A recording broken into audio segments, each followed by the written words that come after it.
పూజలో ఇవి వాడుతుంటే వెంటనే మానేయండి. హిందూ కుటుంబాల్లో నిత్యం పూజలు నిర్వహించడం ఆనవాయితీ. అయితే పూజా విధానం ఎలా అయితే తెలిసి ఉండాలో అలాగే పూజకు సంబంధించిన ప్రతి ఒక్క విషయాన్ని తెలుసుకుని నిర్వహించడం మంచిది. ఏ తప్పు లేకుండా చేస్తూ పూజ సంపూర్ణం అవుతుంది. పూజ గదిలో ఏ ఏ దేవుళ్లకు సంబంధించిన ఫోటోలు ఉండాలి నుంచి ప్రతి ఒక్క విషయం తెలుసుకోవాలి. మనం తెలిసో తెలియకో చేసే పొరపాట్లను సరిదిద్దుకుంటే అంతా మంచే జరుగుతుంది. ప్రస్తుతం పూజ గదిలో కొన్ని వస్తువులను వాడుతూ ఉంటాం. వాటి విషయంలో చాలా జాగ్రత్త తీసుకోవాలట. అవేంటో తెలుసుకుందాం. ఇంట్లోని పూజ గదిలో లోహంతో తయారైన వస్తువులను ముఖ్యంగా వాడకూడదట.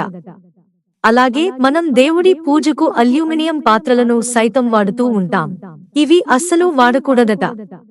దీపాలు మొదలు దేవుడి నైవేద్యం వండే పాత్రల వరకు అల్యూమినియం వాడకూడదట. వీటిని అంత శుభంగా పరిగణించరట.